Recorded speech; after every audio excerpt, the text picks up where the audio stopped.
Shots fired in a local park. Now on the Valley today, what Fargo police are saying about a late night disturbance call in Lindenwood Park. And a large police presence in downtown Moorhead after a shooting on the other side of the river. And it sounds like we'll keep the sunshiny skies today, but how warm will it get? We'll get a check of our First Alert Storm Team forecast. Live from Fargo and serving you on TV, online, and on the go, this is the Valley Today. We have new information on a breaking story we've been watching overnight for you. A call about a disturbance with a gun at a South Fargo park. Turned out not to be that serious, but police are still trying to make sense of exactly what happened. Officers scrambled to Lindenwood Park around 10 last night after being told there were possible shots fired and that someone was possibly in the Red River. Police say they stopped people involved as they drove away from the park. At this point, we've actually talked to all the people involved. Nobody is injured, and nobody was certainly shot or anything. And we're still trying to figure out whether this is a medical situation or a criminal violation, and we're still trying to piece all the pieces together. One woman was taken from the scene by ambulance, but police are not commenting on her condition. They are still trying to determine if a shot was fired, but do say no one was hurt and no arrests have been made. And police are sorting out the details of a call about a shooting that turned into a large police presence near downtown Moorhead. Officers surrounded a house in the 400 block of 3rd Avenue South just before 10 last night.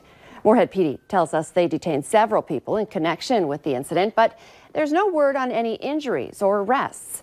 Officers were heavily armed as they responded to the call about shots fired. Police say they expect to release more information on this situation a little later today. 4:32, let's get a check now of our First Alert Storm Team forecast, and we check in with meteorologist Lisa Green. And last night, Lisa, turned out to be a gorgeous night.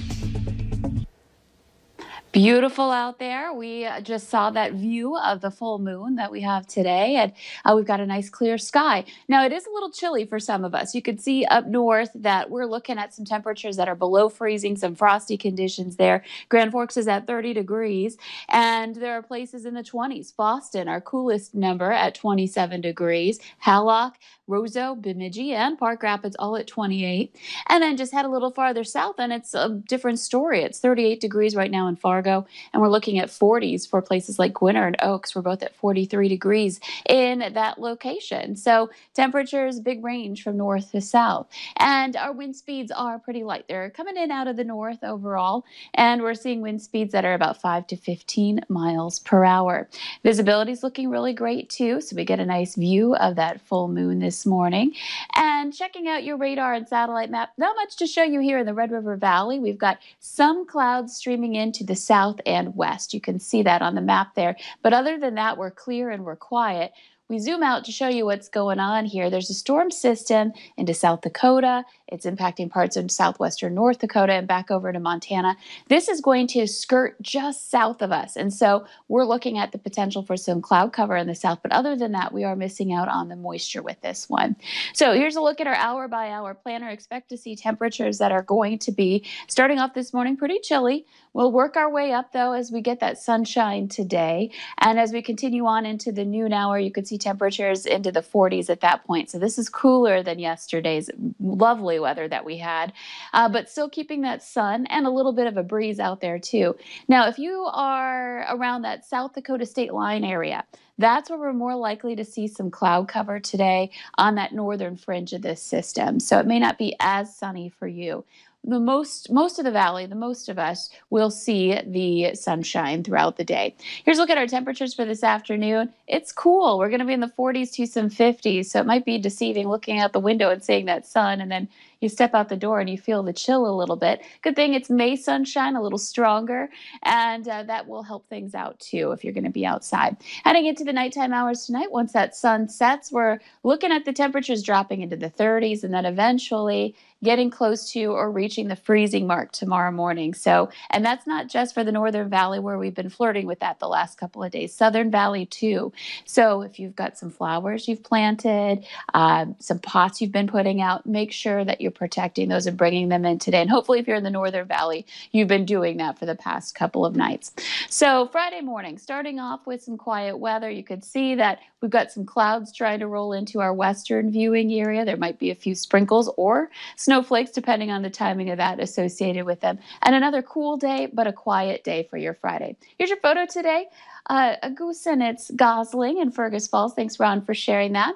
And in your 7-day planner, dry the next couple of days here. Saturday is our next chance for some precipitation. I'm hoping it'll clear out for Mother's Day, but there's the potential for some snow in there. We're going to talk more about that coming up in just a few minutes. That is not on my wish list for Mother's Day, but I guess we'll deal with it. Thank you, Lisa.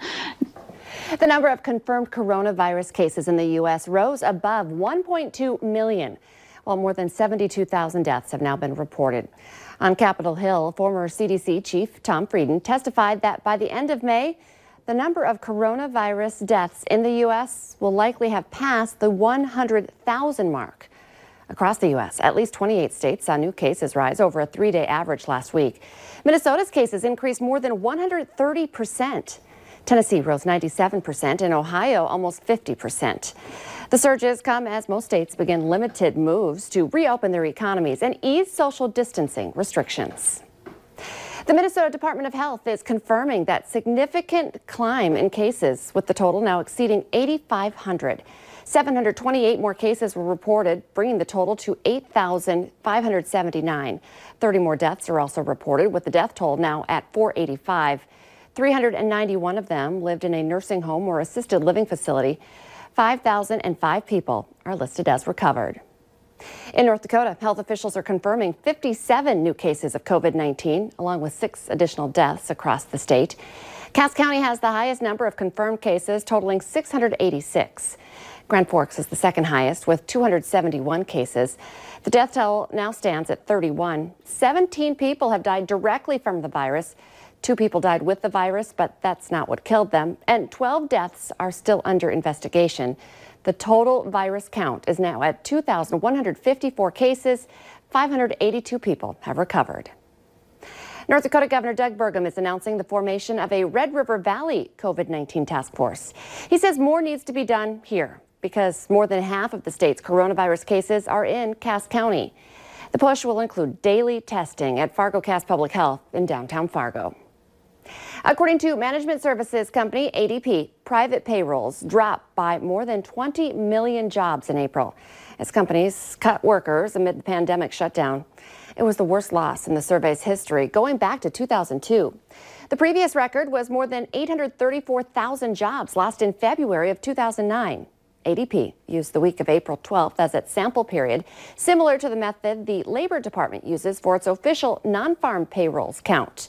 According to the Labor Department, more than 30 million have filed claims over the past 6 weeks. Mother's Day is this weekend. Next on the Valley Today, some great last-minute Mom's Day gifts for foodies.